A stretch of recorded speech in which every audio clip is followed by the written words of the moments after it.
Amigos e amigas do nosso canal, daqui a pouquinho, na Avenida Paulista, o ex-presidente derrotado nas urnas, o ano de 2022, está junto com o pastor Silas Malafaia, organizando uma micareta política na Avenida Paulista, em São Paulo. Ora, o presidente da República, criminoso quanto mais, com uma coleção de crimes, e esse sim, caso estivesse na presidência da República, deveria ser empichado porque cometeu crime de responsabilidade, que tentou impedir o funcionamento do Supremo Tribunal Federal, tentou barrar o funcionamento do Tribunal Superior Eleitoral, tentou interferir e interferiu no Ministério Público Federal, tentou fazer e fez animosidade entre as Forças Armadas Brasileiras, enfim, praticou uma série de crimes, sim, que os deputados que entraram com pedido de impeachment contra Lula, sabendo que é coisa de idiota, deveriam saber disso.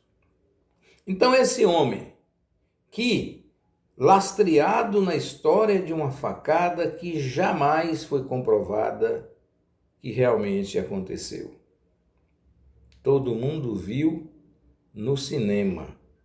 E eu lembro simplesmente o meu professor Roberto Carrilho, professor de mercadologia, naquele tempo nos Correios, nos anos 80, a gente estudava marketing como se fosse mercadologia.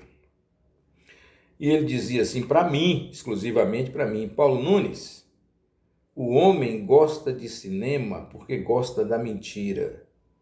Ele sabe que tudo que está acontecendo ali não é verdade, mas ele chora, ele se emociona e ele torce. E isso é a mais pura verdade. Quem é que não foi para o cinema e torceu para que Tarzan conseguisse salvar Jane, hein? Quem é que não via aqueles cowboys fantásticos onde o mocinho tinha que vencer o bandido? Então a gente ficava torcendo. E vinha aqueles cavalos na direção da tela e passava para o outro lado. A gente tinha a impressão que ele continuava galopando. Então ele disse isso: o homem gosta da mentira para viver. E ele gosta tanto de cinema por isso, porque lá ele sabe que é tudo mentira, mas ele se emociona. E assim, também aqueles que estudam pouco e têm pouca capacidade de cognição, eles engolem tudo que que tenha mais de 3 neurônios e ele só tem 1 ou 2, aí consegue convencê-los. E é isso que aconteceu no Brasil com a subida desse energúmeno Jair Bolsonaro que eu acabei de falar. E aí, o cidadão que entra como presidente da República e resolve simplesmente dizer em praça pública que não obedecerá à decisão judicial, aí seria, não necessariamente pela palavra que ele pronunciou, mas se desobedecesse, teria que ser empichado, podendo inclusive ser preso antes disso. Mas ele disse alto e bom som, nessa mesma Avenida Paulista, eu posso estar enganado, de que não iria mais cumprir ordem do ministro Alexandre de Moraes. O presidente pode muito, mas não pode tudo, porque todos nós somos submetidos à lei. Assim, dessa forma, ele fez aquele discurso ridículo, ele fez uma bagunça danada no 7 de setembro de 2021, cometeu vários crimes, mas como ele tinha ainda o controle das Forças Armadas, as coisas não prosperaram, mas o ministro Alexandre de Moraes continuou atuando como sempre. No outro dia, na segunda-feira, ele ligou para o ministro Alexandre de Moraes para pedir desculpas. Ora, nós não podemos, por exemplo, ter no Brasil um presidente que seja destemperado ao ponto de falar uma coisa num dia e no outro dia pedir desculpas. Eu faço esse adendo aqui para que vocês entendam que o presidente da República não deve desculpas alguma àquele assassino chamado Netanyahu. Por que não deve? Porque um presidente da República altivo não deve desculpas a bandido. E o presidente de Israel é bandido. Ele estava mal, o seu governo andava mal em Israel e ele resolveu matar palestino para poder se justificar. Ora, ninguém está defendendo o ataque terrorista do Hamas. Lembre-se, eu estou falando que o ataque é terrorista, mas não estou chamando o Hamas de terrorista, porque a Organização das Nações Unidas não reconhece o grupo como terrorista. Mas eu quero dizer que a atitude foi sim, porque fez um ataque e indiscriminadamente matou 274 pessoas, eu acho que foi isso. Justifica Israel matar, Israel, não estou falando judeu não, matar 30 mil e desses 12 mil crianças e nunca apresentar quantos soldados do Hamas ele matou? Se ele está lutando contra o Hamas, por que ele vai matar quem não é do Hamas? Se ele luta na faixa de Gaza, por que ele está atacando a Cisjordânia? Não há justificativa. Então, você nota que é o extermínio. É bom que todos saibam que a Palestina ela já é uma prisão. É uma prisão a céu aberto, a maior prisão a céu aberto do mundo. Por quê? Porque o palestino não tem direito ao mar e nem tem direito a voar também. Então, ele não tem direito ao mar, não tem direito ao ar e a terra que ele habita é uma prisão. Talvez os senhores não saibam, porque não têm interesse ou porque não querem saber, mas o governo de Israel contaminou as nascentes dos rios que levavam água para a Palestina. Numa delas, você pode procurar na internet, você vai encontrar o vídeo. O governo de Israel botando concreto armado em cima da nascente de um rio que banhava a Palestina, a faixa de Gaza. Você acha que isso não é genocídio, não? Você acha que com a água contaminada e com a pouca água que tem, a água boa que você tem, você veda a saída da água? Não é para matar, não? É uma brincadeira? É mais ou menos igual o golpe de Estado no Brasil, que era só de brincadeira que o pessoal saiu de Vitória da Conquista, saiu de Itabuna, de Salvador, de São Paulo, Rio, apenas para fazer uma oração lá no palácio. Você acredita naquilo? E daí, depois da oração, saiu um bocado de coquetel molotov, de bomba, como é aquela bomba que chama bailarina, que é uma granada que sai bailando em várias direções para matar, para atingir, não digo matar, a maior quantidade de pessoas. Será que você é idiota ao ponto de não perceber pelas imagens que houve um treinamento militar para a organização da invasão em várias frentes? Ou você acha que vocês da boiada, vocês correriam em direções diferentes ou correriam numa boiada só? Ou você esqueceu daquela música, meu caro e minha cara, que é onde o boi vai, onde a vaca vai, o boi vai atrás? É assim que funciona. Mas quando você é organizado, você tem instrução. Por que você apareceu com luva lá, hein? Por que você fez questão de quebrar? Por que você utilizou os extintores de incêndio? Nem todo mundo é idiota no Brasil, aliás, a maioria do povo não é. E vocês pensam que são. Agora, observe mais. Exatamente, o presidente da República, como eu digo, de saudosa memória, porque nunca mais será presidente do Brasil, de forma alguma.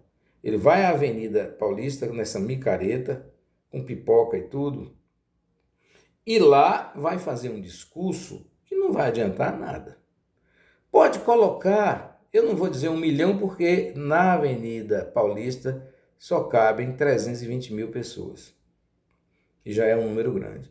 Ele vai falar por quê? Porque o estelionatário do Silas Malafaia é aquele que pede a você que, se estiver vivendo de bico, peça um dinheiro ao seu cunhado e leve e dê à igreja para ele usar um relógio de 500 mil reais e que você, se você fizer isso, você vai ter a sua casa própria. Porém, se você já tiver a casa própria, você vai pagar um valor que corresponda a uma prestação de um aluguel baseado naquela casa que você tem. para você ter felicidade, porque a casa própria você já tem. Esse é o tipo do homem que conduz massas no Brasil. E você acredita no energúmeno desse. Bandido, mau caráter e salafrário. E aí, meus caros e minhas caras, eu tenho coragem de falar, isso aí não adianta. Bandido, para mim, é bandido. E eu digo mais, você sabe onde a Telex Free rodou? Com todo respeito a você que é evangélico, nas igrejas evangélicas. Foi ou não foi? Todas as pirâmides no Brasil rodaram aonde? Entre os evangélicos. E vocês dizem que são irmãos? Um irmão querendo ferrar o outro? Pois é. E aí, meus caros e minhas caras, se espera que o Bolsonaro cometa alguma besteira. Mas mesmo que ele cometa besteira, porque ele não pode fazer comunicação entre os seus comparsas, todos que estão no inquérito do golpe de 8 de janeiro. Mas as palavras, elas saem dependendo do entusiasmo. Ele pode, inclusive, para tentar inflamar vocês que estarão lá e que não têm respeito pelo Brasil, não tem respeito nem pela sua família e tampouco pela família dos outros. Ele pode se sentir incentivado com isso e cometer o erro tentando ser preso amanhã. Amanhã não, hoje, porque já está tarde. Mas não será, porque não vale a pena prender preventivamente. Tem que deixar o Bolsonaro na dúvida que ele está. Meus caros e minhas caras, ele acreditava piamente que o tenente-coronel Mauro Cid não diria uma palavra. O coronel resistiu até onde pôde. Só que foram mostrados para ele, olha o que você estava fazendo aqui. Ele teve que falar. Ocorre que o Bolsonaro tomou conhecimento, eu não sabia disso, mas ele tomou conhecimento através dos seus assessores e comparsas de que a Polícia Federal tem informações que Mauro Cid não poderia sabê-las, porque não participou. Ele não participou da reunião e gravou? Isso é uma história. Mas existem informações que a Polícia Federal está usando que Mauro Cid não falou. E aí Bolsonaro está complicado, nervoso, porque ele não sabe quem é a segunda traíra dele. Porque vocês viram, eu publiquei aqui um texto onde ele colocou uma traíra que ele estava com seu pai em 1960, uma traíra de 12 quilos. E o que você acha que ele tinha colocado isso no aniversário dele e colocou a semana passada essa traíra, dizendo o quê? Que está se sentindo traído. Por quê? Porque nós avisamos, nós falamos antes da tentativa do golpe, muito tempo nós falamos, gente, não vai dar certo. 20 anos é a cadeia. 23 cai para 20, inicialmente 20 anos. O próprio ministro ministro não, mas o próprio comandante do Exército disse ao presidente Bolsonaro: não posso, presidente, trocar 20 horas de euforia por 20 anos de agonia. Ele estava dizendo, dava-se o golpe, mas não conseguiria manter o golpe. E aí viria os 20 anos de cadeia. Foi isso que ele disse. Hoje ele já disse que ele trabalhou para que o golpe não acontecesse. E cada minuto que passa, as coisas vão se avolumando em cima de Jair Bolsonaro. Porque não há dúvida para ninguém que tenha 2 neurônios que a tentativa de golpe foi exercitada. E que fundamentalmente necessitava dos kid pretos que fazem qualquer coisa e também dos tolos que o próprio general Ridalto colocou e que todo mundo que prestou atenção quando prestou o serviço militar aprendeu sobre a questão da sabotagem. Mas não são todos não, desculpe. São só aqueles melhores que o comandante, o sargento e tal ensina. Ensina não, instrui. E esse general Ridalto, ele deu uma entrevista mostrando. O esquema é a sabotagem. Aí você pega um tolo que não está gostando do outro, insufla, dá uma pequena instrução e ele segue. Só que a Polícia Federal não prendeu, mas localizou 3 kids pretos no dia na bagunça do dia 12 da posse da diplomação do presidente Lula. Vocês viram? Eles atacaram a Polícia Federal, tocaram fogo em carro em Brasília. Ninguém foi preso. Sabe por que não foi? Porque a Polícia Federal estava sob o comando de Anderson Torres, que era o ministro da Justiça, e tinha a ordem de não prender ninguém. A Polícia Militar de Brasília estava totalmente comprometida com o golpe, tanto que tem 5 coronéis presos e vão pegar 20 anos de cadeia.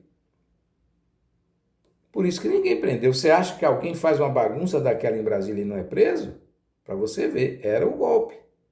No dia 24, seria o clímax do golpe, quando Bolsonaro decretaria o estado de sítio com a garantia da lei e da ordem. Por quê, meus caros?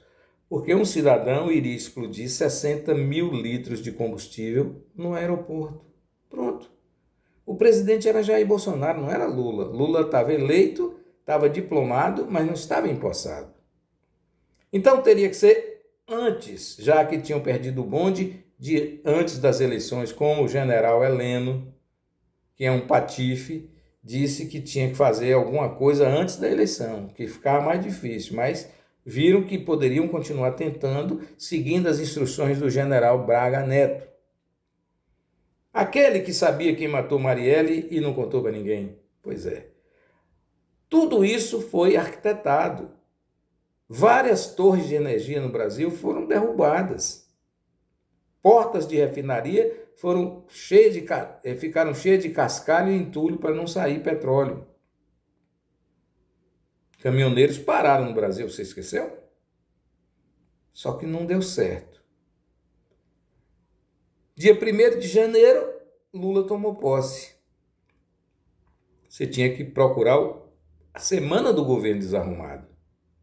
8 dias depois você faz aquela lambança em Brasília com convocação e tudo. O que é que o governo Lula falhou? Não era para poder deixar a coisa chegar até ali. Mas, por outro lado, como saber? O governo Lula não sabia nem se contava com as polícias militares. Claro que depois que passasse essa tempestade, viria a parte jurídica e o presidente seria reconduzido, o presidente Lula, mas nós teríamos muita morte no Brasil. E aí era o que se pensava. Só que, por ironia do destino, as forças civis do Brasil, o Supremo Tribunal Federal, os governadores do Brasil protestaram porque eles também não tinham conhecimento do golpe. Como eu estou falando.